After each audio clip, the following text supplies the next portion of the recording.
よもうすぐ、任天堂スイッチ2が発売されますね。いやっほー、楽しみだぜ。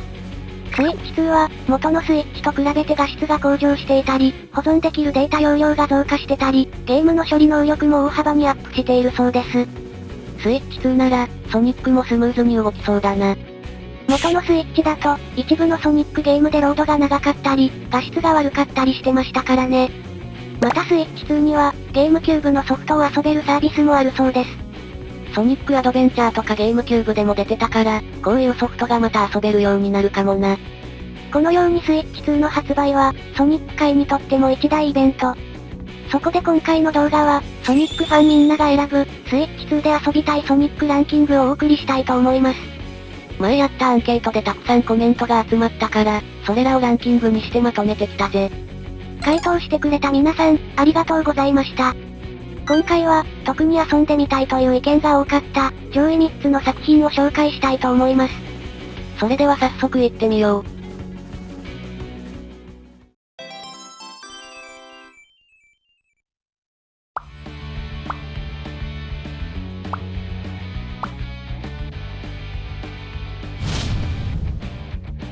第3位は、ソニックアドベンチャーです。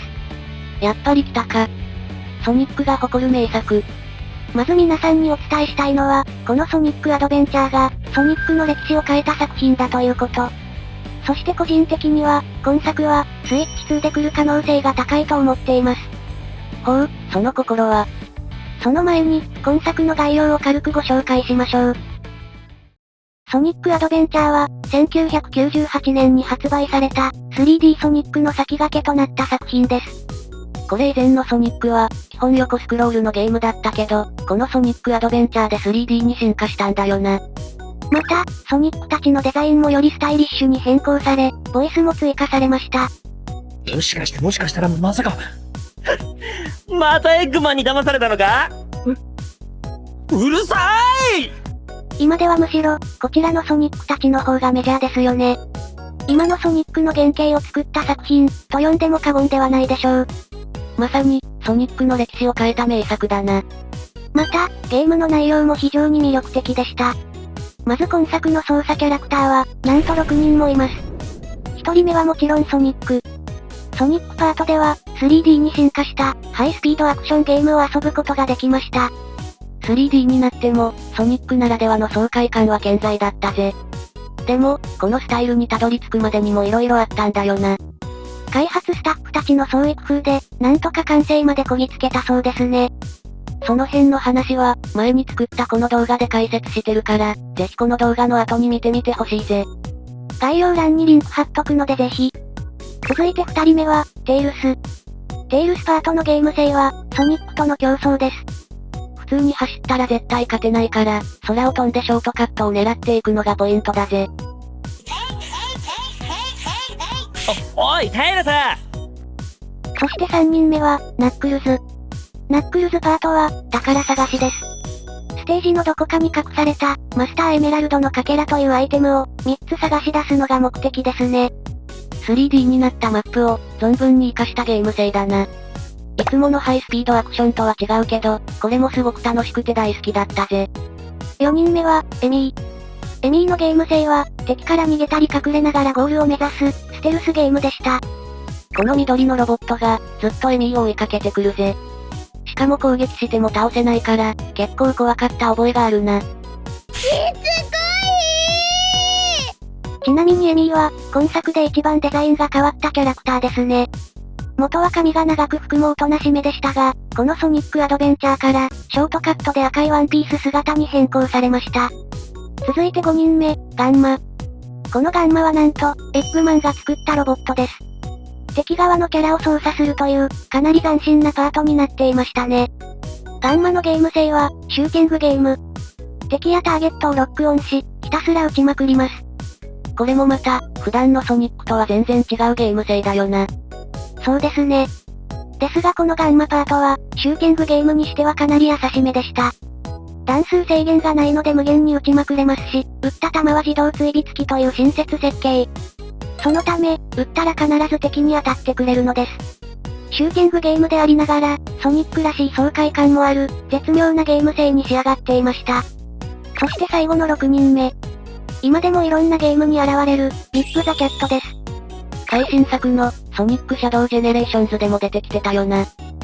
僕の友達のカエルくん見なかった？無視。ビッグのゲーム性は、なんと釣り。ステージの水辺を訪れ、友達のカエルくんを釣り上げるのが目的です。これまた攻めたゲーム性。こちらはさすがに、爽快感を出すのが難しかったため、当時も賛否両論だったパートみたいですね。ですがビッグ自体は、そのおっとりした話し方や、気の抜けた雰囲気が人気を博し、レギュラーキャラの仲間入りを果たしました。結構釣れたなぁ。彼らは各々、自分の目的のために冒険に出ることになります。6人の物語が、時折混じり合いながら、最後には一つの壮大なストーリーに繋がっていく。このストーリー展開に、たまらなくワクワクしたのを覚えてますね。ソニックにしっかりしたストーリーがついたのも、今作からだぜ。特に印象的だったのは、冒険の道中で、数千年前の世界に迷い込むシーンです。ソニックたちはそこで、過去に起こった悲劇を垣間見ることになります。今作では、ストーリーを通してずっと、カオスというキャラクターが敵として立ちはだかるぜ。このカオスが何者なのか、なぜ敵になったのかが、過去の世界で判明していくんだよな。そして最後は、このカオスがパーフェクトカオスという最終形態に進化し、スーパーソニックと一騎打ち。このような、シリアスで壮大なストーリー。そしてラストの激アツすぎる展開から、今作はソニックシリーズの名作となっているのです。今遊んでも全然楽しめる作品だぜ。そんなソニックアドベンチャーですが、スイッチ2で来ると思われる理由が2つあります。まず1つ目は、今作が、ゲームキューブに移植されていること。今作はもともと、セガのドリームキャストというゲーム機向けの作品でしたが、その後、任天堂のゲームキューブに移植されているんです。そしてスイッチ2には、ゲームキューブのソフトで遊べるサービスがあるとのこと。そのためこの中に、ソニックアドベンチャーが入ってくる可能性があるんじゃないか、と思っています。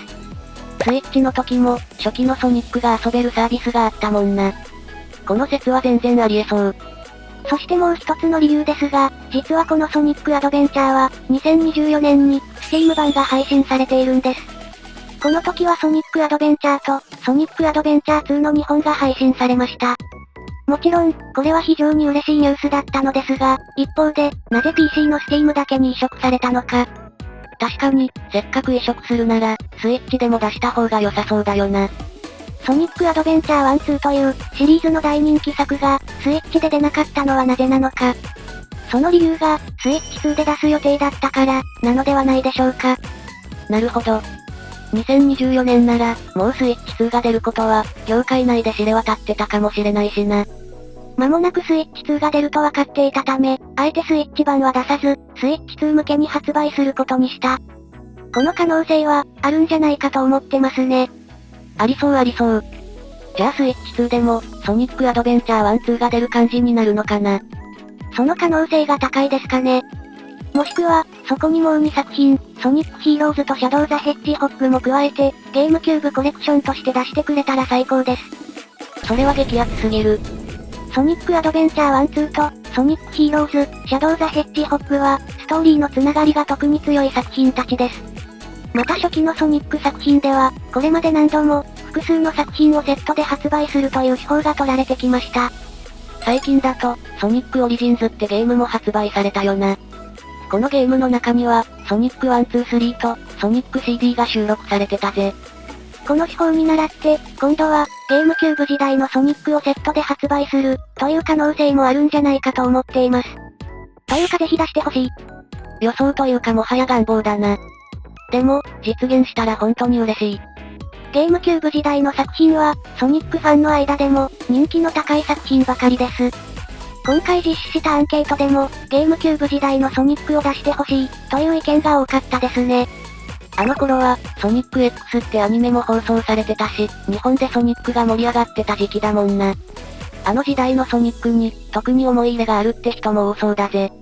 ということで、ソニックファンみんなが選ぶ、スイッチ2で遊びたいソニックランキング。第3位は、3D ソニックの先駆けとなった名作、ソニックアドベンチャーでした。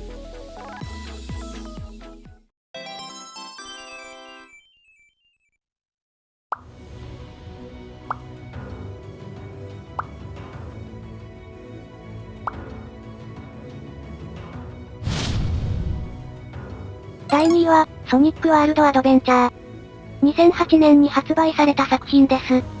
こちらもまた、ソニックを新たなフェーズに押し上げた名作。今作では、今の 3D ソニックではおなじみとなった、あのアクションが初登場しました。そのアクションとは、ソニックブースト。ソニックが、とてつもない速さで走るようになる技です。ブーストがあるのとないのでは、爽快感が段違いだぜ。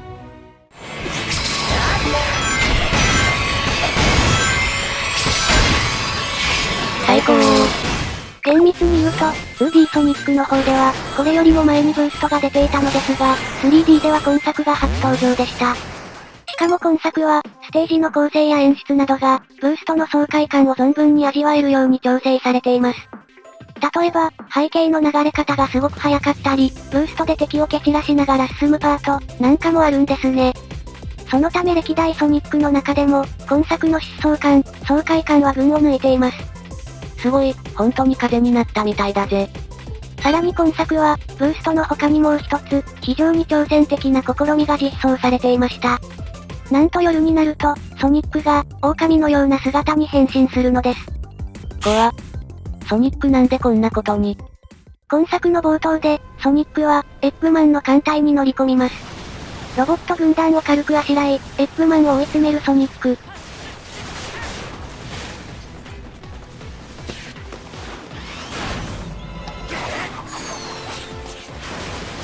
ムービー気合入ってるなぁ。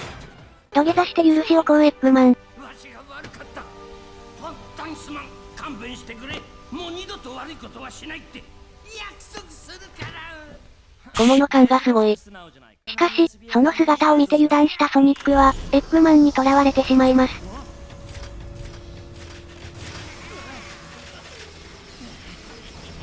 そしてエッグマンは、ソニックの持っていたカオスエメラルドを奪い、その力を使って、地球にレーザーを発射。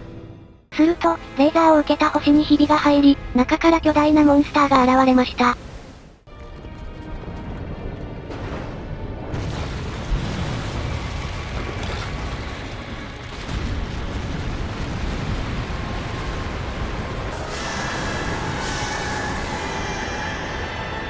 やばいやばい。何してくれとんじゃこのヒゲ。このモンスターの名は、ダークガヤ。体から、負のエネルギーを発するモンスターです。ソニックは、このダークガヤの発するエネルギーをもろに食らい、夜になると狼のような姿、ソニック・ザ・ウェアホッグに変身するようになってしまいます。ソニックがモフモフに。これは穏やかじゃないな。ちなみにこのウェアホッグが出てくるのは、ムービー中だけではありません。実際のゲーム中でも、夜になるとウェアホッグを操作することになります。当然ゲーム性も大きく変わり、この夜パートでは、アスレチック要素の強いアクションゲームに様変わり。例えば、棒を伝って空中を移動したり、壁の突起を掴んで移動したり。あとは、細い棒を伝って、高層ビルの間を進んでいくパートもありましたね。高所恐怖症の人いたら失神するんじゃないか。ちなみに場所によっては、棒のサイドにトゲが設置されていて、ちょっと足を踏み外すとおだぶつです。殺意高すぎわろた。時に慎重に、時に大胆に。ステージの仕掛けを的確に見極めて進んでいくという、非常に緊張感のあるゲーム性になっていますね。とはいえ、ソニックならではのスピード感は味わえないため、この夜パートの評価をめぐっては、賛否両論が巻き起こりがち。個人的には夜パートも好きだけど、確かにスピード感は皆無だから、満足できなかった人がいるのもわかるぜ。昼パートのスピードがすごかった分、落差が際立ったのかもしれないですね。それはありそう。また今作は、ステージの難易度がかなり高いです。特にヒルパートは、シリーズ屈指のスピード感を持つがゆえに、逆にうまくスピードを制御できず、コースアウトしてしまうことが多々あるんですね。しかも今作は残機制なので、ミスしすぎるとゲームオーバー。ステージの最初からやり直す羽目になります。今作はステージの長さもそこそこあるので、終盤でゲームオーバーになった時の絶望感ったらないですね。それは想像したくもない。また今作は、ソニック史上、最も凶悪なステージが登場することでも有名です。その名も、エッグマンランド。今作の最終ステージです。このステージでは、普通のソニックとウェアホッグを交互に切り替えながら進みます。最後のステージなので、当然敵や仕掛けは激ムズ。例えば、高速で動くベルトコンベアがあったり、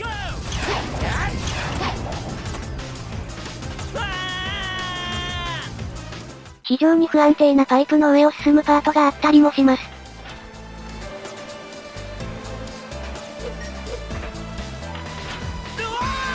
うわ、これは難しそう。ですが、このステージの真の恐ろしさは、別にあります。なんとこのステージ、初見でやると、クリアまで1時間かかるのです。1時間。ちなみに、1回もゲームオーバーにならなかったとしても、おそらく1時間くらいかかると思います。つまり何回かゲームオーバーになったら、2時間コースですね。ひえー。このように今作は、ソニックシリーズの中でも、屈指の難易度を誇るゲームです。また、2008年のゲームなので、今見返してみると、画質の荒さが気になったりもします。そのため、もう少し難易度を落とした上で、画質を向上させた今作を遊んでみたい、という方が多いんだと思いますね。それで今回、2位に入ってきたのかもな。せめてゲームオーバーがなくなるだけでも、だいぶ遊びやすくなりそうだぜ。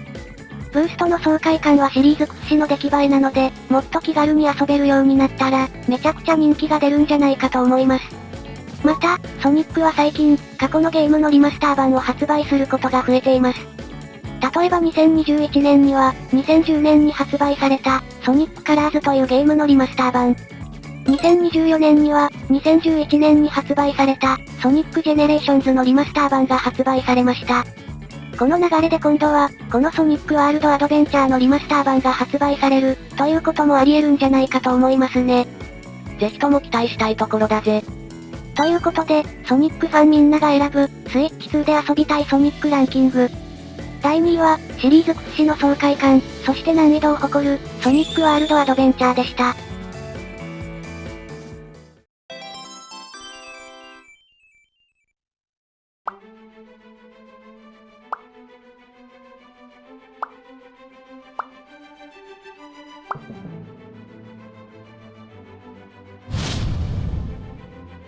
いよいよ第1位です。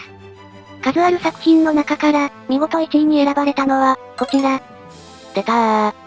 新ソニ。2006年に発売された、ソニック・ザ・ヘッジホッグ。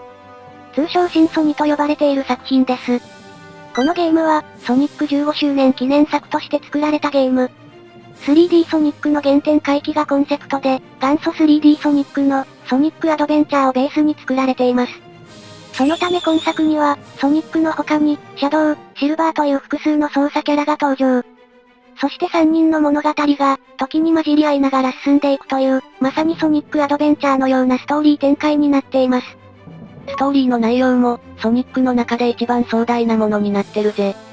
ソニックたちが未来に飛び、過去に飛び、ソレアナ公国という国で暗躍する敵に立ち向かいます。そしてラストでは、世界の時空を破壊しようとする強大な敵と、ソニック、シャドウ、シルバーの3人の主人公が激突するのです。このラストの展開は、ソニックシリーズ屈指の激アツシーンだぜ。この激アツシーンをじっくり見てみたい方は、後でぜひ、こちらの動画を見てみてくださいね。また今作は、ムービーの質も素晴らしいです。今から20年近く前のゲームなのに、オープニングから、このクオリティのムービーが見られます。水の表現が綺麗すぎる。このような美麗なムービーで、ソニック史上最も壮大な物語が紡がれる。それがこの、ソニック・ザ・ヘッジホッグというゲームなのです。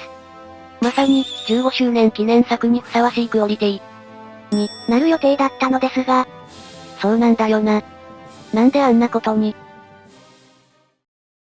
今作は、ストーリーとムービーはシリーズトップクラス。文句のつけようがない出来栄えです。ですがその代わり、肝心のゲームプレイの部分が、かなり犠牲になってしまったのです。アクションゲーム、特にソニックにとっては、致命的な欠陥を抱えていたんだぜ。特に、大きな問題になったものが、2つありました。まず1つ目は、ロード地獄。今作はアクションゲームなので、例えばステージに入る時などに、当然ロードが発生します。ですがそのロードが、あまりに多すぎるのです。例えばこの、クライシスシティというステージ。ここは、今作を代表するステージと言ってもいいくらい、人気の高いステージだぜ。ステージ自体のクオリティは申し分ないんですが、いかんせんロードがすごい。まず、ステージが始まる時にロードが入ります。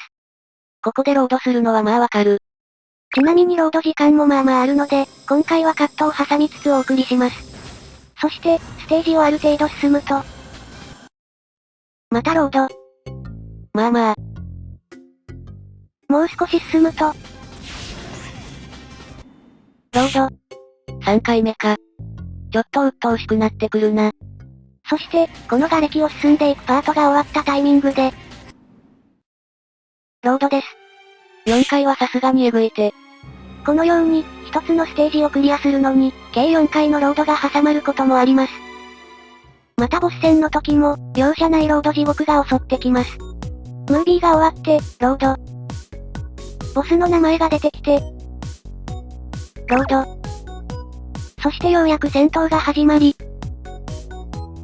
とどめを刺したら、ロード。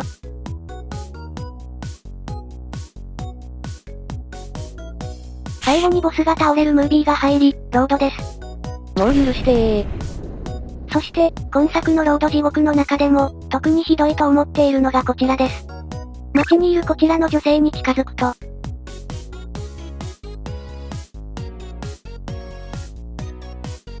またロードか。今回はあえてカットしませんので、フルのロード時間をお楽しみください。いや楽しめないんだが。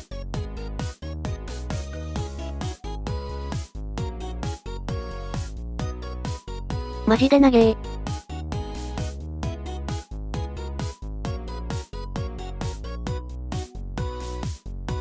お、ようやくロード終わったぞ。キャー、助けて。